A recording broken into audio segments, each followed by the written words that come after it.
Muito boa tarde, agora em Belo Horizonte, meio-dia, 3 minutos, está no ar mais um Rede Notícia. Hoje é sexta-feira, 16 de maio de 2025. Você nos acompanha em transmissão simultânea pela TV Horizonte no canal 30.1, na Rádio América FM na sintonia de 107,1 MHz e também na Rádio Cultura no AM 830 kHz. Muito prazer, eu sou André Santos. E eu sou Milene Alves.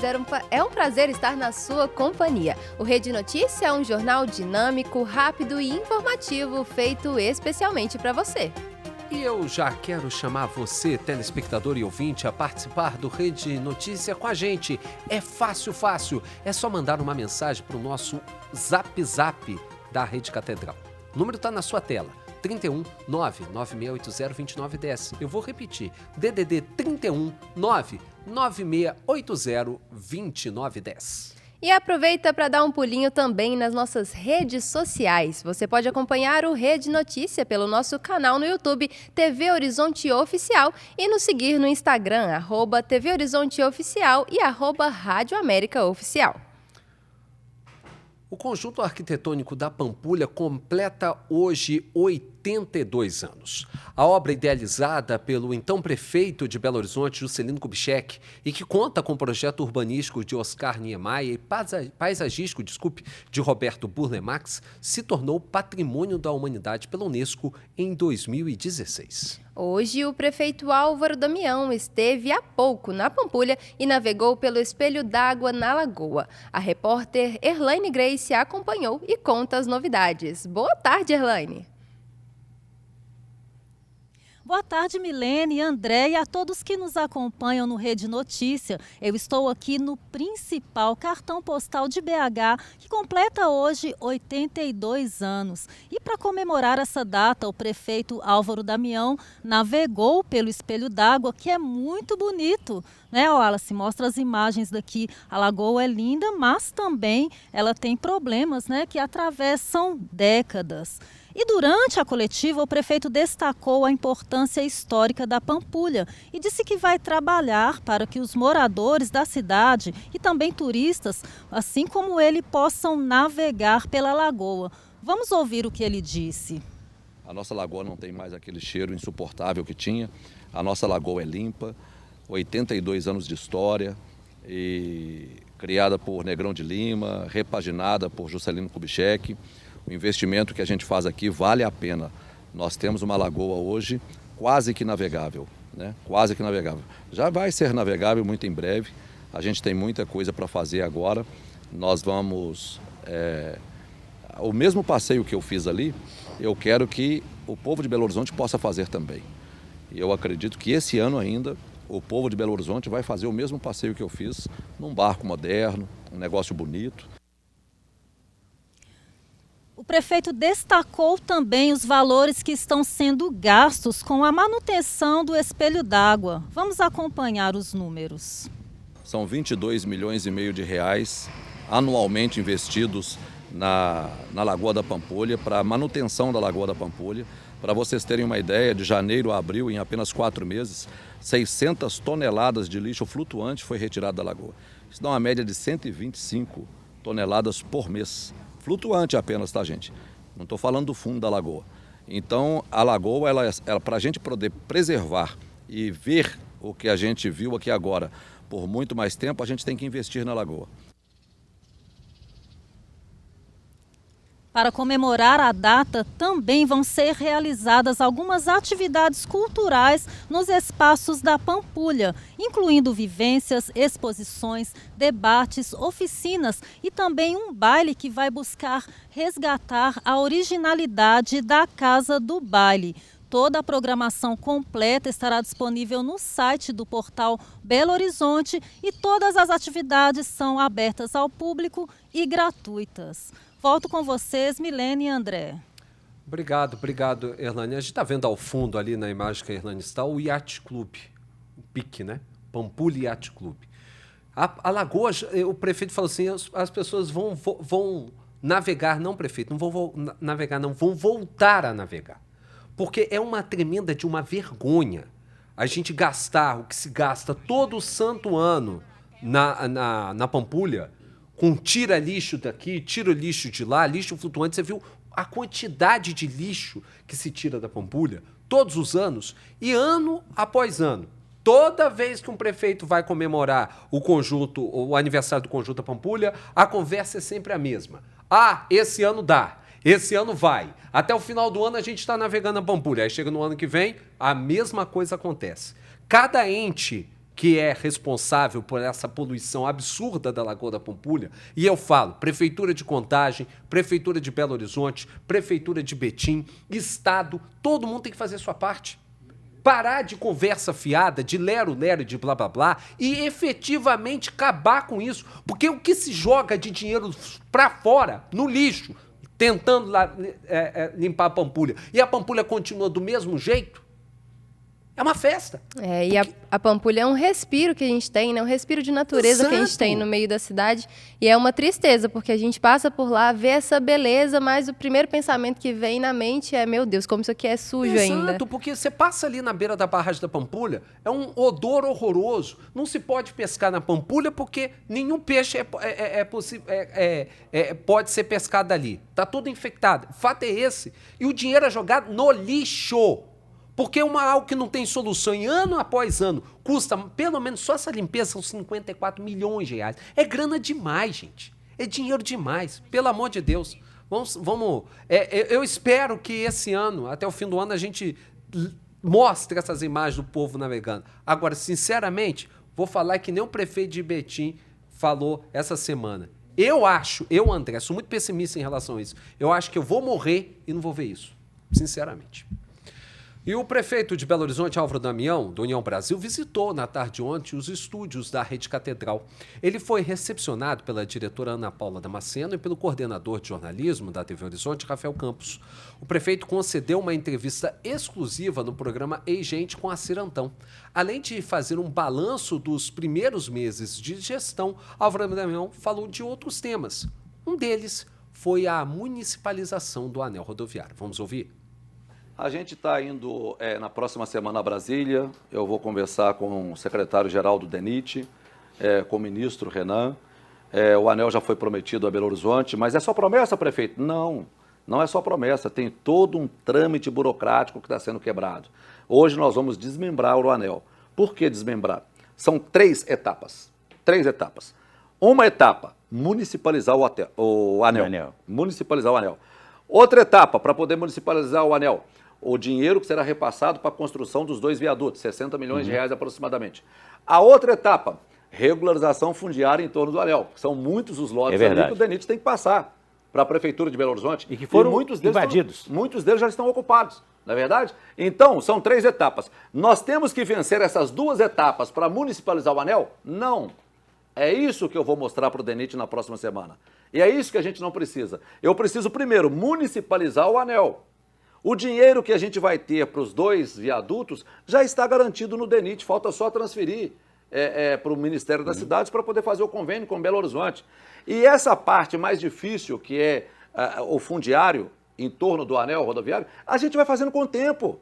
A gente vai fazendo com o tempo, não precisa de fazer isso de hoje para amanhã. O que eu quero é municipalizar o anel. Para quê?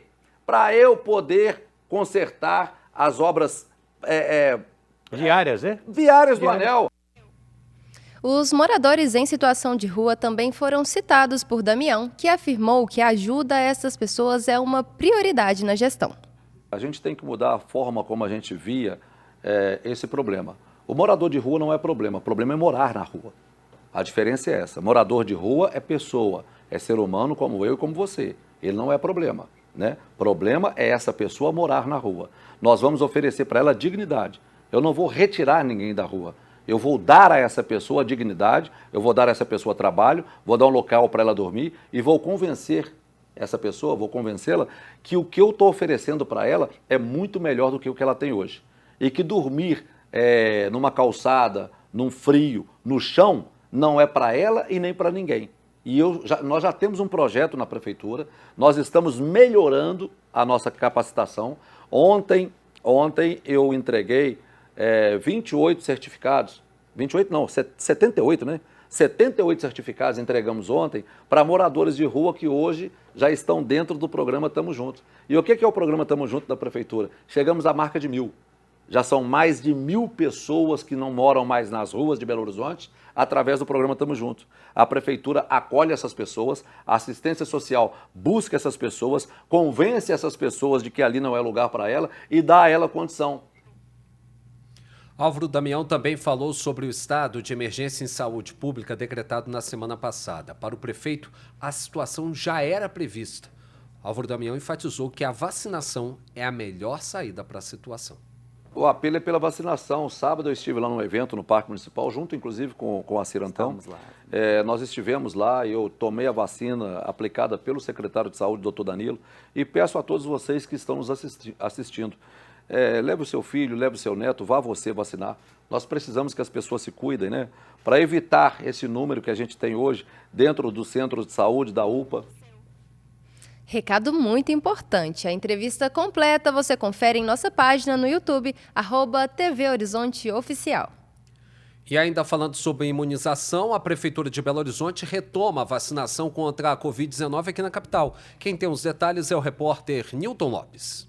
A Prefeitura de Belo Horizonte retomou hoje a vacinação contra a Covid-19 em pessoas a partir de 12 anos de idade, que fazem parte dos grupos prioritários definidos pelo Ministério da Saúde. A ação ocorre depois do recebimento de mais de 16 mil novas doses do imunizante. Fazem parte de grupos prioritários pessoas com imunidade baixa, com deficiência permanente, comorbidades, indígenas, ribeirinhos, quilombolas, funcionários do sistema prisional, adolescentes e jovens cumprindo medidas socioeducativas, trabalhadores dos Correios, da saúde e cuidadores de idosos, entre outros. Para a imunização, as pessoas precisam ter recebido a última dose há pelo menos 6 meses. Há ainda orientações específicas para pessoas acima dos 60 anos, que devem se vacinar 2 vezes ao ano, e para as gestantes, que devem tomar uma dose a cada gravidez. A vacina contra a Covid-19 faz parte do calendário básico de vacinação dessas pessoas e serão aplicadas independentemente de campanha em andamento. Segundo a Prefeitura, a imunização será concentrada em centros de saúde específicos e os endereços podem ser consultados no portal da Prefeitura, em pbh.gov.br. Repórter Nilton Lopes. Obrigada, Nilton. E os centros de saúde de BH funcionam neste fim de semana para atendimento de casos respiratórios leves. O destaque é da repórter Letícia Bessa. Neste sábado, dia 17, a Prefeitura abre 5 centros de saúde para atender exclusivamente pessoas com sintomas leves de doenças respiratórias em Belo Horizonte. Irão funcionar unidades das regionais Barreiro, Nordeste, Norte, Oeste e Venda Nova, das 7 da manhã às 7 da noite. Esses mesmos locais também vão aplicar a vacina contra a gripe para pessoas a partir de 6 meses de idade. A Prefeitura de BH adianta que a ampliação dos locais de atendimento está sendo realizada de forma gradativa, sempre de acordo com a demanda. A orientação do Executivo é que busquem atendimento nos centros de saúde as pessoas com sintomas mais leves, como coriza, tosse ou dores de cabeça e garganta. As UPAs, as unidades de pronto atendimento, ficam voltadas para cuidados mais urgentes. Repórter Letícia Bessa. Agora vamos fazer aquela conexão especial com a redação da Rede Catedral. Quem está por lá é o repórter Léo Apolinário. Muito boa tarde, Léo. Esfriou, hein, Léo? Pelo amor de Deus, eu já tô me vendo doido com essa friaca que tá chegando aí, rapaz. E André, Milene, a todos que estão nos acompanhando. Brinca não, André, eu acordo de madrugada. Vou falar pra você, como dizem por aí, o negócio tava feio, viu, André? O negócio tava feio hoje, 4 horas da manhã, viu? Jesus, e BH registrou a temperatura mais fria do ano, viu, André? Segundo a medição lá na estação Cercadinho, que fica no Buritis, foram registrados 12 graus hoje. Mas por causa dos ventos, a sensação térmica foi de 2 graus negativos, viu? A menor temperatura apurada anteriormente foi no dia 3 de maio, quando os termômetros apontaram aí 12,3 graus. Bom, e a Prefeitura de Belo Horizonte, para reforçar ações para proteger a população de rua do frio, né, está realizando algumas ações com moradores em situação de rua. Quem vai contar para a gente esses detalhes é o repórter Newton Lopes. Com a queda nas temperaturas, a Prefeitura de Belo Horizonte intensifica ações para atendimento de pessoas em situação de rua. A distribuição de cobertores e a vacinação contra a gripe das pessoas em situação de vulnerabilidade são reforçadas na capital. Além disso, as equipes de abordagem social dão encaminhamento dessas pessoas para unidades de acolhimento, como abrigos e albergues. Outra ação do Executivo nessa temporada de baixas temperaturas é a adequação do cardápio nos restaurantes populares de Belo Horizonte, com a inclusão de pratos quentes no cardápio para atender os usuários. Repórter Newton Lopes. Essa população sofre muito, viu, André e Milene? Principalmente nesse tempo agora, né? E olha que nós nem chegamos mesmo no frio, viu? Eu volto com vocês. Tá certo, Léo. Tá esfriando. Pra mim já tá fria demais, viu, Léo? Se esfriar mais ainda vai ficar ruim pra dedéu. Agora, 12h19. Depois do intervalo, ó, gente, tem feirão de empregos acontecendo em Belo Horizonte nessa sexta-feira. E tem também o governo do estado lançou um edital para concurso na educação. E ainda, aposentados e pensionistas do INSS. Todo cuidado é pouco. Tem golpe novo na área. Os detalhes depois do intervalo. Agora, 12h19.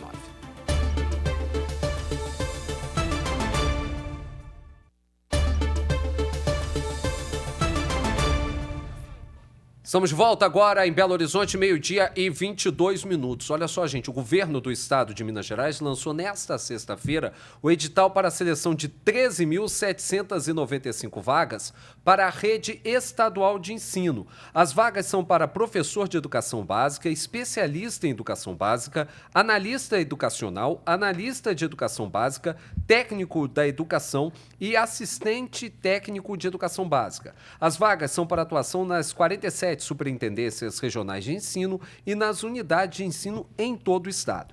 As inscrições poderão ser realizadas de 21 de julho a 21 de agosto no site da banca organizadora. As taxas variam entre R$ 21 e R$ 33, conforme o cargo. O prazo para a solicitação de isenção de taxa será de 21 a 24 de julho, de acordo com os critérios legais estabelecidos em legislação estadual. A remuneração inicial varia de acordo com o cargo e com a carga horária, indo de R$ 1.917,11 até R$ 6.937,06. E olha só, sextou com dica para você que está procurando emprego. Está acontecendo no Expo Minas um feirão com várias oportunidades. Nosso repórter Giovanni Rodrigues deu um pulo lá e tem os detalhes. Muito boa tarde, isso mesmo. E o evento ele é organizado pelo sistema Fé Comércio. Estão sendo oferecidas mais de 10 mil vagas de trabalho e são esperados aqui no Expo Minas, na Avenida Amazonas, em Belo Horizonte, mais de 40 mil pessoas. E mais de 20 empresas estão presentes aqui, oferecendo oportunidades na área de comércio, bens e serviços. Os candidatos, eles terão a chance de participar de processos seletivos para vagas de início imediato em grandes empresas. A professora de Educação Física, Gabriele Lobato, está confiante e gostou do feirão. É uma grande oportunidade, eu acho que esses eventos, eu sou suspeita para falar, né, porque eu amo o SESC, então assim, esses projetos e essas oportunidades, elas conseguem abranger a uma população, então muitas vezes as pessoas não sabem onde que estão ofertando as vagas e aqui a gente consegue ter uma geral, né, das oportunidades de emprego. A gerente de atendimento do Senac, Kyria Viegas, disse que é uma excelente oportunidade para quem busca uma nova colocação no mercado de trabalho. Nosso feirão de empregos começou ontem, de 9 às 17, e já foi um sucesso. A gente teve mais de 3 mil pessoas passando aqui pelo nosso feirão, tivemos muitas contratações e os nossos candidatos aqui estão recebendo não só uma conexão com as empresas, né, fazendo não só uma conexão com as empresas, mas também eles podem usufruir de serviços, né, que nós temos aqui, que é o serviço de apoio ao trabalhador, onde ele tem informações, né, aí sobre seguro-desemprego, abono, carteira digital e também a parte da imagem dessa pessoa quando ela chega aqui. Ela tem acesso a cortar um cabelo, tirar uma fotografia profissional. E atenção, viu? O feirão de empregos vai até hoje, sexta-feira, 17 horas. E ainda hoje vai ter show da banda Raça Negra. Já amanhã o evento começa a partir das 9 horas. Com carreta do Sesc, Quick, voltada para a cultura pop, com jogos e muita diversão. E ainda neste sábado terá show de Daniel, Timbalada e Barões da Pisadinha. Informações no site semanasfecomércio.mg.com.br. Obrigada, Giovanni. O negócio tá bom por aí, hein? Termina hoje o prazo para inscrições de cursinhos populares interessados em receber apoio financeiro do Ministério da Educação. As instituições selecionadas no processo terão cerca de R$ 163 mil em recursos para a preparação de estudantes de escolas públicas que queiram ingressar no ensino superior. As inscrições dos cursinhos de pré-vestibular devem ser feitas no site prosas.com.br. A lista com as instituições selecionadas será divulgada no próximo dia 6 de junho. Olha só, gente, mais de 1 milhão de aposentados e pensionistas do INSS contestaram descontos não autorizados e solicitaram o reembolso dos valores. Os números foram divulgados ontem à tarde pelo Instituto. Mais de 40 associações foram contestadas em todos os processos sobre investigação. Agora, essas entidades têm até 15 dias úteis para comprovação de vínculo ou devolver o dinheiro, descontado sem autorização. E atenção, um perfil falso com o nome assistência_INSS no Instagram está usando o nome, a marca e as informações do INSS de forma indevida. O perfil trata dos descontos nos benefícios de aposentados e pensionistas. Olha só, gente, os golpistas se oferecem para resolver pendências e acelerar a devolução dos valores indevidamente repassados às entidades envolvidas com a fraude do INSS. Quando o interessado acessa o link, é induzido a passar informações pessoais que serão usadas pelos criminosos para acessar valores ou até contratar empréstimos consignados em nome das vítimas. O INSS está esclarecendo que não faz atendimento pelas redes sociais e também não pede que os segurados enviem dados e documentos pessoais por esses canais de comunicação. Essa contestação é feita única e exclusivamente pelo aplicativo Meu INSS, aqueles que receberam a notificação. Se você não recebeu a notificação, você tem que ligar para o telefone 135. Não existe outro meio, viu, gente? O Brasil decretou o estado de emergência sanitária depois da inédita descoberta de um caso de gripe aviária em granja comercial do Rio Grande do Sul. Todos os casos anteriores haviam atingido aves silvestres. Com o estado de emergência de 90 dias, determinado pelo Ministério da Agricultura, foi determinado um bloqueio de 10 quilômetros em torno do foco da doença. As exportações de produtos avícolas do Rio Grande do Sul estão suspensas e a China já anunciou a suspensão da compra de produtos desse segmento por 60 dias. A gripe aviária não é transmitida para humanos pelo consumo da carne e dos ovos e, por isso, não há recomendação para restrição de consumo. O maior risco de infecções em humanos ocorre quando há contato direto entre a ave e o doente. Voltamos para a redação da Rede Catedral para falar do cenário internacional com o repórter Léo Apolinário. Léo, o Papa teve uma reunião importante hoje, né? O que foi dito por lá?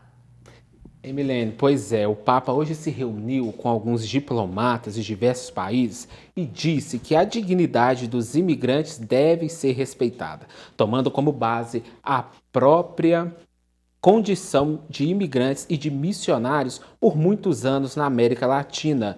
O Papa acrescentou que se sente obrigado a pedir compaixão e solidariedade com aqueles que buscam uma vida melhor em outros países. A declaração de Leão XIV ocorreu no momento em que Donald Trump expulsa milhares de imigrantes dos Estados Unidos. Trump, inclusive, manifestou a uma emissora de TV norte-americana o interesse de se encontrar com o Santo Padre para debater temas como a imigração. Lembrando que o Leão XIV, na época ainda antes de ser Papa, quando era cardeal, já fez aí algumas críticas ao presidente dos Estados Unidos. André.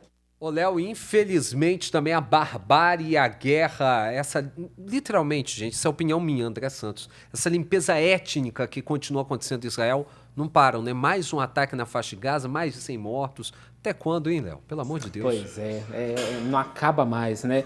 As Forças Armadas de Israel voltaram a atacar a faixa de Gaza nas últimas horas, provocando mais de 60 mortes entre os palestinos. Em 3 dias de bombardeios maciços, cerca de 200 pessoas morreram no território.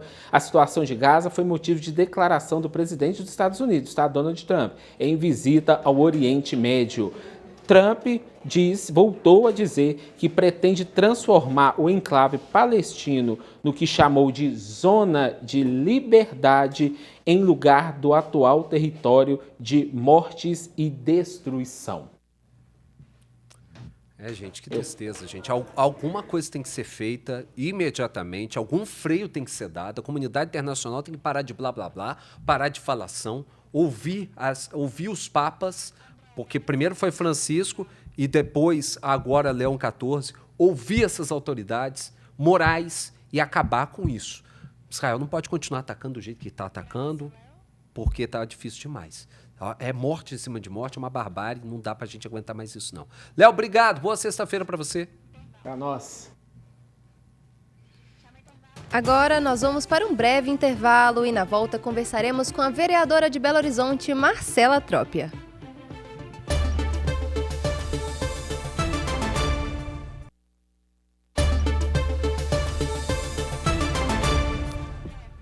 Estamos de volta com Rede Notícia. Agora recebemos nos estúdios da TV Horizonte, da Rádio América FM, da Cultura AM, a vereadora por Belo Horizonte, Marcela Trópia, do Partido Novo. Seja bem-vinda, Marcela. Obrigado por ter recebido nosso convite e aceito o nosso convite, antes de tudo. Muito obrigada pelo convite. Sempre um prazer estar com vocês. 12h e 36 minutos.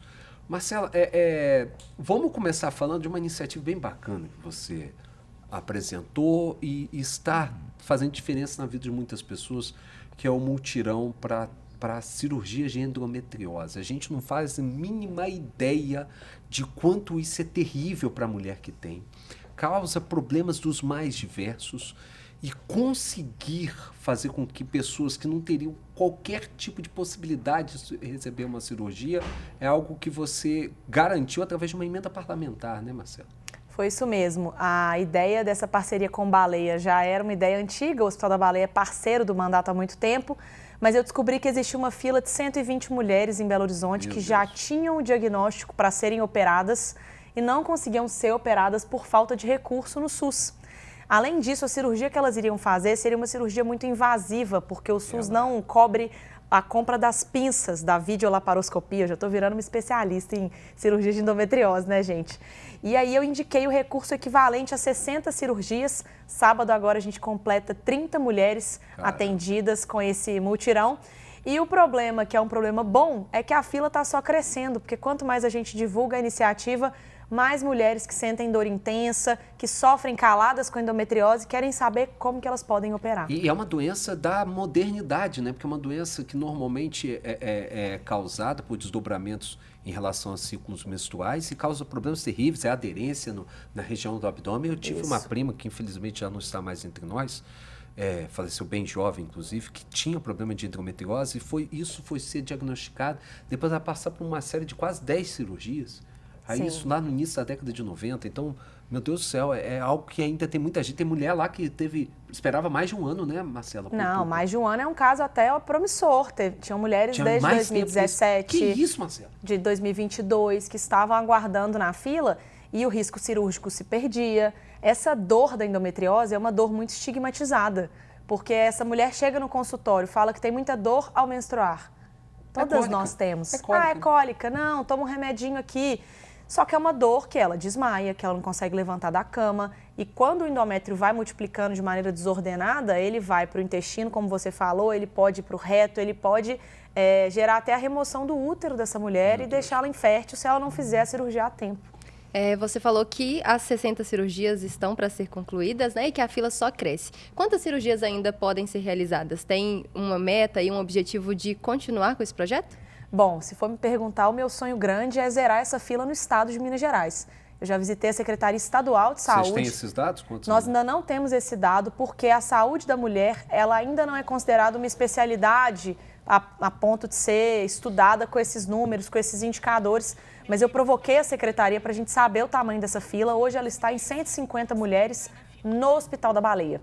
Mas a gente sabe que o Hospital da Baleia não é referência para o estado inteiro. Ele atinge uma gama de outras cidades, né, na região metropolitana. Mulheres de São João del Rei vieram aqui fazer cirurgia, de Porteirinha, mas e o resto do estado? E no Triângulo? E no norte de Minas? A gente tem condição de fazer os diagnósticos na rede dos municípios, na rede primária?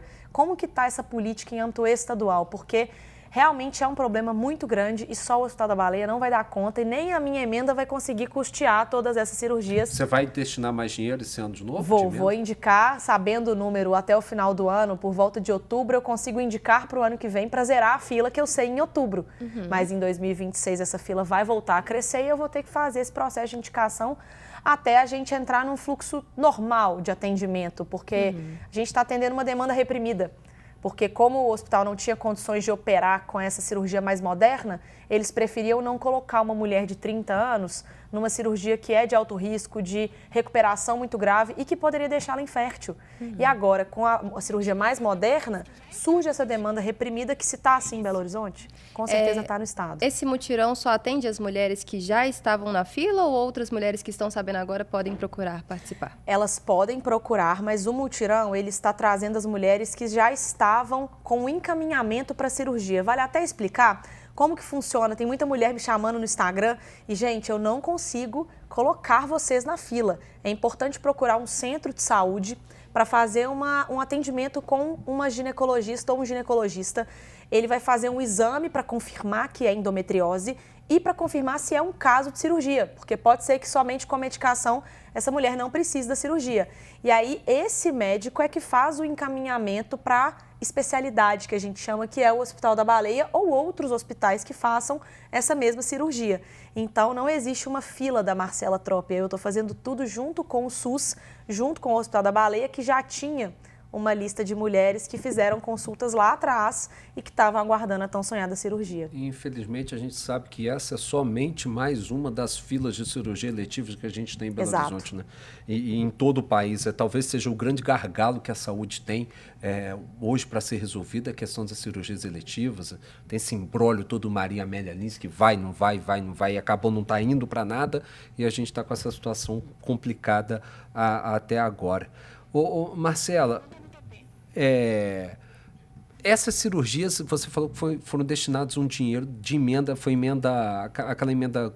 Emenda impositiva do vereador, né? R$600 mil aproximadamente. É uma demonstração de que esse dinheiro público, sendo destinado de maneira correta, é um dinheiro público bem investido? Porque quando se instalou a questão da emenda impositiva em Belo Horizonte, foi uma falação pra caramba. Porque agora o vereador vai ter grana para poder jogar para lá e para cá, e muitas das vezes esse dinheiro joga de mau uso. Esse exemplo, por exemplo, é um exemplo claro que a gente está vendo que esse dinheiro foi bem utilizado, está servindo à população. Exatamente. Se o dinheiro da emenda impositiva resolve um problema concreto para a população, que muitas vezes o setor público não dá conta de tudo, é papel do vereador direcionar para onde tem que ser a aplicação dessa política. E eu fui mais além. Eu conversei com o Hospital da Baleia e eu falei, me dê um problema numérico e concreto. São quantas mulheres que precisam do quê? Tem uma fila, a gente consegue zerar? Porque a política ela tem que ser focalizada. Senão a gente joga esses 600 mil para o Hospital da Baleia, eles vão gastar, por exemplo, com o abatimento da dívida, que a gente sabe que eles têm, com o custeio, e aí você não consegue mostrar para a população como que o recurso foi empregado. Não está muito mais fácil de comunicar, de prestar contas? Eu sinto que essa é a tendência que os políticos têm que ter, de resolver problemas concretos que conseguem ser medidos para ser transparente com a população de como que esse dinheiro está sendo gasto. E óbvio, né? Eu tenho 60 histórias para contar agora de como que eu resolvi esses problemas muito melhor do que um dinheiro disperso ali no orçamento geral do Hospital da Baleia. É verdade. Estamos conversando com a vereadora por Belo Horizonte, Marcela Troppi, do Partido Novo, e no próximo bloco nós vamos falar de economia, vamos falar sobre um assunto que impacta a mobilidade urbana aqui em Belo Horizonte. 12h43, a gente vai para um breve intervalo e voltamos já já.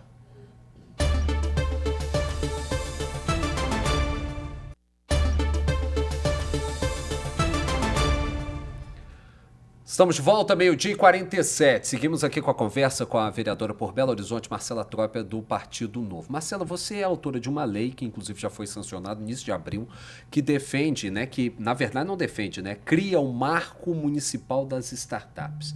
Belo Horizonte chegou até uma época, né, ser considerado um vale de startups, São Pedro Valley. São Pedro Valley, né, que com a criação de vale de startup. E quando a gente fala de startup, tem muita gente que não sabe nem o que é, né? São aquelas empresas embrionárias, né, e que pode render muitas soluções. Como é que está esse andamento para a efetivação mesmo desse marco e como é que funciona esse marco? Explica para a gente, por favor. O marco das startups, para mim, é o caminho para a política daqui para frente. As soluções que existem hoje, muitas vezes, os problemas da cidade, elas são antigas, elas não foram atualizadas e o marco permite que a prefeitura teste outras soluções mais criativas, tecnológicas, de baixo custo, sem precisar fazer uma mega licitação de 10 milhões de reais. Com 50 mil reais, com 30 mil reais, a prefeitura consegue testar ao mesmo tempo 3, 4 empresas e ela só contrata se ela gostar da solução. Então, por exemplo, um problema que o prefeito já me disse que pretende resolver utilizando tecnologia é a sincronização dos semáforos na cidade.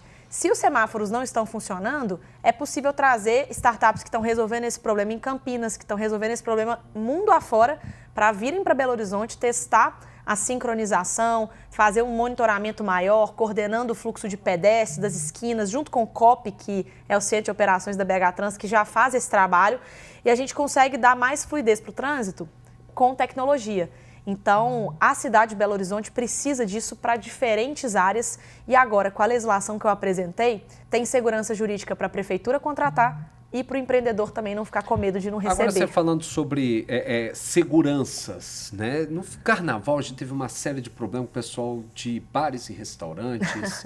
Você sempre é uma que sempre vive batendo. Belo Horizonte fala que é uma cidade que é a capital mundial dos bares, dos restaurantes, e isso tem um grande potencial em BH para se explodir e fazer com que Belo Horizonte se torne um destino turístico ainda maior, voltado para a gastronomia. O que está faltando para a gente conseguir avançar ainda mais nesse ponto, Marcelo? Bom, simplificar a vida de quem abriu um boteco para poder gerar entretenimento na cidade. Ainda existe muita legislação solta. Cada hora o bar tem que olhar para um tamanho de placa, para uma regra de mesa e cadeira. Mesa e cadeira pode, ombrelone não sei se pode. Ingente publicidade para lá e para cá, a taxa de fiscalização e limpeza. Tem tá hora para poder abrir, tá hora para poder fechar. Exato, tem um monte de coisinha, tanto no Código de Posturas quanto em outras regras e decretos da cidade, que era importante simplificar. Dá para criar um marco a respeito disso também? Dá para simplificar. Eu acho que o Código de Posturas ele é uma boa lei, porque ele fala de também outros assuntos para a construção civil, para nós, né, cidadãos também na questão da gestão das calçadas, enfim. Eu acho que dá para enxugar e deixar os empreendedores trabalharem com mais tranquilidade, como, por exemplo, a data de renovação do alvará do restaurante, do bar e do toldo, ela não era junta. Então, ela durava 1 ano, o toldo era 5 anos, o alvará ele tinha que renovar de tempos em tempos, por que não coincidir? Tira um alvará só, resolve a vida do bar e ele fala, nossa, graças a Deus, só tem que renovar isso daqui há não sei quanto tempo. E eu ainda acho 5 anos muito. Eu acho que se não mudar nada na estrutura do bar, ele não precisa renovar, ele precisa avisar a prefeitura quando ele fizer uma obra e aí sim ele tem que pedir autorização e renovar o seu alvará, por exemplo, de toldo. É muito burocrático, não estou entendendo. É muito burocrático e o empreendedor tem que estar preocupado com a boa comida, com o marketing do lugar dele e não em atender uma série de regras da fiscalização, algumas importantes para a segurança dos consumidores, mas outras obsoletas que hoje em dia já não fazem mais sentido e sinceramente, gente, se o boteco é ruim, a gente simplesmente não vai consumir, ele vai falir. Não é a fiscalização que precisa fechar um restaurante que não está sendo bacana, né?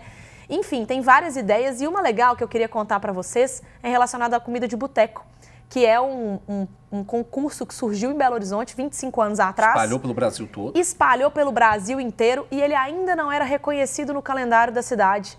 Eu fiz uma proposta para a prefeitura transformar o Comida de Boteco nesse marco na cidade, no nosso calendário e também como manifestação cultural, porque com essa mudança na lei, o Comida de Boteco passa a receber outros tipos de patrocínio do governo do estado, da própria prefeitura, para ganhar robustez também, enquanto o concurso abraçado por Belo Horizonte. Dá para transformar a Comida de Boteco em Belo Horizonte, como virou o Festival de Gastronomia de Tiradentes? Dá para pensar nisso? Dá para pensar nisso, dá para pensar. O Rio de Janeiro fez uma legislação semelhante e o setor me trouxe essa proposta, eu já apresentei e espero que a gente consiga entregar também mais essa lei para o setor de bares e restaurantes daqui. Esse é um evento que realmente movimenta muito a cidade, né? A gente viu nos últimos dias, as filas estavam enormes. Sim. E você também, falando nesses estabelecimentos, tem uma proposta ali para tornar esse ambiente melhor para as mulheres, né? Ah, é ótimo. A gente fez uma visita sobre o protocolo Mulheres Seguras, que na verdade, quando acontece um caso de assédio, de importunação nos restaurantes, nos bares, nas casas de show, muitas vezes o dono desse estabelecimento, a proprietária, não sabe o que fazer. E a gente criou um passo a passo para orientar garçons, atendentes, proprietários e proprietárias de como proceder. Primeiro liga para a polícia, primeiro isola a vítima. Tem até uma parte legal que é a criação de um drink que fica só no banheiro feminino com um determinado nome, que se a mulher pede isso para o garçom, ela já sinaliza que está sendo assediada. Enfim, nós fizemos a visita em alguns bares com o prefeito na sexta-feira passada e foi super legal a aderência da população e dos proprietários e proprietárias também de bares e restaurantes nessa pauta.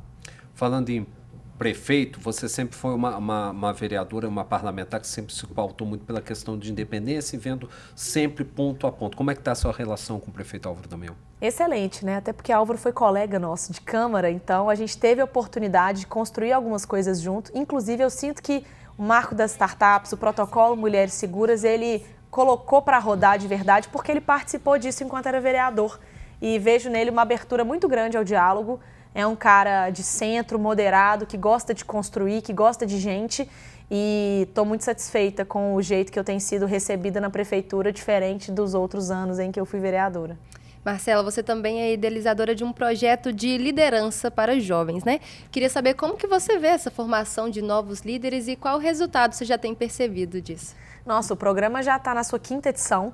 Ao longo desses anos foram mais de 90 jovens formados e a ascensão na carreira, as oportunidades de trabalho que surgem depois disso e o florescer mesmo desses jovens é uma coisa muito inspiradora. Eu falo que o programa é para eles, mas na verdade é para me renovar, porque ao longo do tempo eu estou ficando mais velha, eu já não tenho mais os 17, 18 anos de quando eu entrei na política e quando eu vejo um jovem sonhando grande, querendo transformar a realidade e se eu puder dar aquele empurrãozinho com o que ele já tem, eu me sinto super realizada, super satisfeita e nesse ano o programa atingiu mais de 70 cidades de Minas Gerais, foram quase 250 inscritos e a gente ainda está no processo de avaliação e em breve a 5ª turma já vai estar rodando também com jovens agora do estado todo. Marcela, só para a gente fechar de maneira bem curtinha, qual você acha que ainda é o grande problema de Belo Horizonte? Para mim, o grande problema de Belo Horizonte hoje é a burocracia. A gente precisa simplificar a cidade em diferentes áreas e para o setor de eventos, para o setor de bares e restaurantes, para o comércio. E ao reduzir burocracia, a gente abre margem para novas ideias, para um jeito diferente de fazer política, que é o jeito que eu acredito com criatividade, inovação e resolvendo problemas de um jeito mais, como é que eu posso dizer, integrado com a cidade. Isso vale para tudo. Falei de forma genérica que eu acho que resume aqui a minha indignação ainda com o excesso de papelada que a gente tem na cidade. Tá certo. Obrigado, Marcelo. O tempo passa bem rapidinho, mas Verdade. Mais uma vez, obrigado por ter recebido o nosso convite nessa sexta-feira. Bom mandato para você, que realmente continue caminhando para esse lado bem bacana de proposições para a cidade e que a gente consiga ter outras oportunidades para a gente falar mais sobre política e sobre construção aqui no nosso Rede Notícia. Mais uma vez, obrigado. Muito obrigada, gente. Quando quiserem é só me convidar e o papo continua lá também no meu Instagram, @MarcelaTrópia. Também no nosso Instagram, no @TV Horizonte Oficial, no Rádio América Oficial, também você pode ver. Também acesse o nosso YouTube, @TV Horizonte Oficial, lá no @Rede Notícia TVHBH. Aí você vai ver mais tarde, tem os cortes aí da Marcela Trópia. Isso mesmo, a gente espera te ver por lá, viu? Agora você fica com o Bola na Rede, apresentado pelo Júnior Brasil, e a gente volta na semana que vem. Até mais! Bom fim de semana! Sextou pra você, com responsabilidade. A gente tá de volta na segunda, ao meio-dia. Um abraço, fique com Deus. Tchau!